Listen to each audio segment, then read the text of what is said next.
If agriculture goes wrong, nothing else will have a chance to go right. குடந்தையின் Kaveri நதியாய் என்னையும் இணைத்த கும்பகோணம் சட்டமன்ற தொகுதி வாக்காளர் பெருமக்களுக்கும் என் நெஞ்சார்ந்த நிறைந்த நன்றியை தெரிவித்துக் கொள்கிறேன். 15 ஆண்டுகளுக்கு பிறகு அமைச்சரவையில் குழந்தைக்கு மட்டுமல்ல இந்த சாமானிய குழந்தைக்கும் இடம் கொடுத்த குழந்தை விரும்பு தாய்மன் கொண்ட மாண்புமிகு முதல்வர் அவர்களுக்கும் ஒட்டுமொத்த காவிரி டெல்டா குடிமக்கள் சார்பாக நன்றியை இந்த மாமன்றத்தை வணங்கி தெரிவித்துக் கொள்கிறேன்.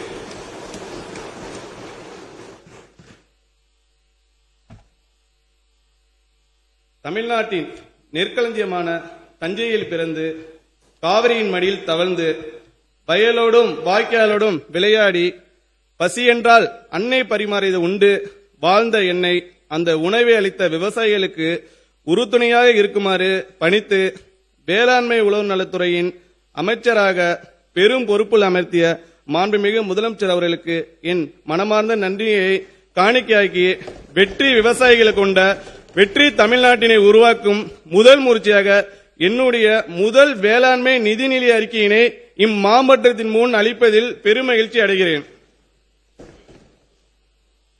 தமிழ்நாட்டில் வேளாண்மையின் பரிணாம வளர்ச்சி. தமிழ்நாட்டில் சங்க காலத்தில் காடு கொன்று நாடாக்கி குளம் தொட்டு வளம் பெருக்கி வாழ்வாதாரத்திற்காக மட்டுமே வேளாண்மை செய்த நிலை இருந்தது. இந்தியா சுதந்திரம் பெற்ற பின் 1950களில் பாசன வசதிகள் விரிவாக்கம், நில சீர்திருத்தங்கள், சமூக மேம்பாட்டு திட்டங்கள், வேளாண் ஆராய்ச்சி மற்றும் விரிவாக்க பணிகள் மூலம் நவீன வேளாண்மைக்கு வலுவான அடித்தளம் அமைக்கப்பட்டது. 1960 முதல் 1980 வரையிலான பசுமை புரட்சி காலத்தில் உயர் விளைச்சல் ரகங்கள், உரங்கள், பூச்சிக்கொல்லிகளின் பயன்பாடு, பாசன விரிவாக்கம், வேளாண் கடன், அரசின் கொள்முதல் கொள்கைகள் ஆகியவற்றால் உணவு பாதுகாக்கும் நோக்கம் மாற்றம் நிகழ்ந்தது. 1980களில் இயந்திரமயமாக்கல், பணப்பயிர் சாகுபடி முதலியவற்றை நோக்கி வேளாண்மை பயணித்தது. 2000களில் துல்லிய பண்ணையம், நுண்ணீர் பாசனம், பாதுகாக்கப்பட்ட சாகுபடி, மதிப்பு கூட்டல், வேளாண் சந்தை சீர்திருத்தங்கள் அறிமுகப்படுத்தப்பட்டு திறன்சார், சந்தைசார் வேளாண்மை உருவெடுத்தது. 2010களில் காலநிலை மாற்ற சவால்களை எதிர்கொள்ளும் வகையில் ஒருங்கிணைந்த பண்ணையம், இயற்கை வள பாதுகாப்பு, நீர் பயன்பாட்டு திறன், மண் வள மேலாண்மை, சூரிய சக்தி பம்புகள், உழவர் உற்பத்தியாளர் நிறுவனங்கள் ஆகியவற்றை முன்னிலைப்படுத்தி வேளாண்மை மறுவடிவம் பெற்றது. 2021க்கு பிறகு செயற்கை நுண்ணறிவு, ஏஏ அடிப்படையிலான ஆலோசனைகள், தரவு சார்ந்த நிர்வாகம், உழவுறு செயலி ஆகியவை வேளாண்மையை புதிய பரிமாணத்துக்கு கொண்டு சென்றுள்ளன. சுருக்கமாக வாழ்வாதார வேளாண்மையிலிருந்து அறிவியல் சார்ந்த வேளாண்மையாகவும், உணவு பாதுகாப்பிலிருந்து விவசாயியின் வளமை சார்ந்த வேளாண்மையாகவும், பாரம்பரிய முறையிலிருந்து தொழில்நுட்பம், தரவு மற்றும் புதுமைகளை அடிப்படையாக கொண்ட நிலையான வேளாண்மையும் உருவெடுத்துள்ளது. இத்தனை பரிமாணங்களும் தமிழ்நாட்டு விவசாயிகள் முன்னேற்றத்திற்கான மாற்றங்களை எந்த அளவு விருப்பத்துடன் ஏற்றுக்கொள்கிறார்கள் என்பதை காட்டுகின்றன. தமிழ்நாடே மாற்றத்தினை விரும்பியது என்பது நாம் அனைவரும் அறிந்த ஒன்றுதான். விவசாயிகளின் முக்கியத்துவத்தை கருதி வேளாண் பணிகளில் பல துறைகள் பங்கெடுத்துள்ளதால் வேளாண்மைக்கான தனி நிதிநிலை அறிக்கை என்ற நடைமுறையினை தொடர மாண்புமிகு முதலமைச்சர் அவர்கள் அறிவுறுத்தினார். தொழில்கள் அனைத்திலும் அதிக சவால்களை சந்திப்பது வேளாண் தொழிலாக தான் இருக்கிறது. இயற்கை அன்னையின் திருவிளையாடல்கள், சில நேரங்களில் எல்லை மீறுதல், தொழிலாளர் பற்றாக்குறை, குன்றும் மண் வளம் மற்றும் நீர்வளம், அதிக உற்பத்தி செலவு ஆகிய சவால்களை விவசாயிகள் எதிர்கொண்டு உலகெங்கும் நலங்கொள்ளா பசி என்ற பிணித்திருக்க பழுதின்றி பயிர் தொழில் பார்த்தாலும் விலை பொருளுக்குரிய விலை கிடைக்காமல் போகும்போது வேளாண்மையினை கைவிட்டு விடலாம் என்று கூட நினைக்கும் நிலை எழுகிறது.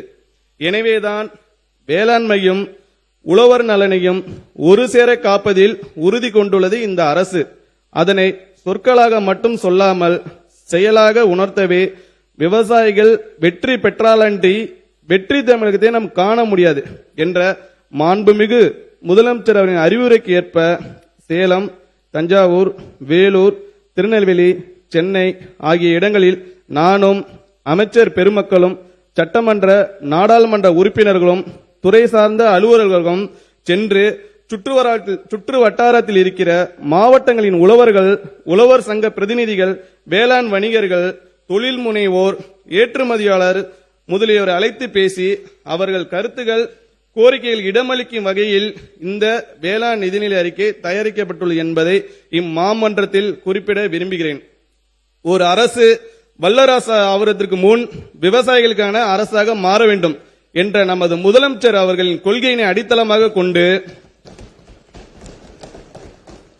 விவசாயிகளின் தேவைகளை இயன்ற அளவு நிறைவு செய்திடும் வகையிலும் வேளாண் அறிவியல் சார்ந்த வளர்ச்சிக்கேற்பவும் குறிப்பாக விளைபொருளுக்கு உரிய விலை பெற்று விவசாயிகள் வாழ்வில் வளம் பெறும் வகையிலும் பல முன்னோடி திட்டங்களுடன் 2026-27 ஆண்டிற்கான வேளாண்மை நிதிநிலை அறிக்கை தயார் செய்யப்பட்டுள்ளது. வேளாண் பெருமக்களின் நலனை கருத்தில் கொண்டு அவர்களின் வாழ்வாதாரம் மேம்படும் வகையில் 5 ஆண்டுகளில் துறையால் முன்னுரிமை அடிப்படையில் மேற்கொள்ளப்பட வேண்டும் என்று மாண்புமிகு முதலமைச்சர் அவர்கள் வகுத்து கொடுத்த பல சீரிய தொலைநோக்கு திட்டங்களின் அடிப்படையில் உழவர் நலம், வருமான உயர்வு, நீர் வளங்களை பெருக்குதல் மற்றும் பாதுகாத்தல், ஆராய்ச்சி, உழவர் உற்பத்தியாளர் அமைப்புகளை வலுப்படுத்துதல், பாசன மேலாண்மை, இயற்கை வேளாண்மை, வேளாண் வணிகம் போன்ற செயல்பாடுகளுக்கு இந்த நிதிநிலை அறிக்கையில் முன்னுரிமை அளிக்கப்பட்டுள்ளது. இதற்கென ஏற்கனவே செயல்பாட்டில் இருந்து விவசாயிகளுக்கு பலனளித்துக் கொண்டிருக்கும் திட்டங்கள் தொடரப்படுவதோடு பல புதிய திட்டங்களும் அறிமுகப்படுத்தப்படுகின்றன. வேளாண்மை பாதிக்கப்பட்டால் வேறு எந்த துறையும் சரியான பாதையில் செல்ல முடியாது. If agriculture goes wrong, nothing else will have a chance to go right என்று வேளாண் விஞ்ஞானி டாக்டர் எம்.எஸ். சுவாமிநாதன் அவர்கள் வலியுறுத்திய அடிப்படையில் வேளாண்மை நிதிநிலை அறிக்கை தயாரிப்பதற்கு முன்பே விவசாயிகளுக்கும் வேளாண் உற்பத்தி உயர்வுக்குமான பணிகள் மாண்புமிகு முதலமைச்சர் அவர்கள் வழிகாட்டுதலின்படி துறையால் தொடங்கப்பட்டு விட்டன. கடைசி விவசாயியும் வளர்ச்சியடைய வேண்டுமென்றால் பாசன நீரினை கடைமடைக்கு கொண்டு சேர்க்க வேண்டும் என்ற நோக்கில் டெல்டா மாவட்டங்களில் இந்த ஆண்டு 2509 கிலோமீட்டர் நீளமுள்ள சி மற்றும் டி பிரிவு வாய்க்கால்கள் 10 கோடி ரூபாய் நிதி ஒதுக்கீட்டில் தூர்வாரப்பட்டுள்ளன. மேட்டூர் அணையில் குறைந்த நீர் இருப்பின் காரணமாக எப்போதும் பாசன நீர் திறக்கப்படும் நாளான ஜூன் 12ஆம் தேதி அன்று மேட்டூர் அணை திறக்கப்படாத நிலையில் வானம் பொய்த்தாலும் விவசாயிகள் நலனின் அக்கறை கொண்ட நம் அரசு பொய்க்காது என்பதை மெய்ப்பிக்கும் வகையில் மாண்புமிகு தமிழ்நாடு முதலமைச்சர் அவர்கள் டெல்டா மற்றும் டெல்டா அல்லாத மாவட்டங்களுக்கு 134 கோடியே 83 லட்சம் ரூபாய் மதிப்பிலான குறுவை தொகுப்பு திட்டம் வழங்கினார். அதோடு இத்திட்டம் முறையாக செயல்படுத்துவதை உறுதி செய்திட தொடர்ச்சியாக ஆய்வு கூட்டங்கள் நடத்தி கண்காணித்து வருகிறார்.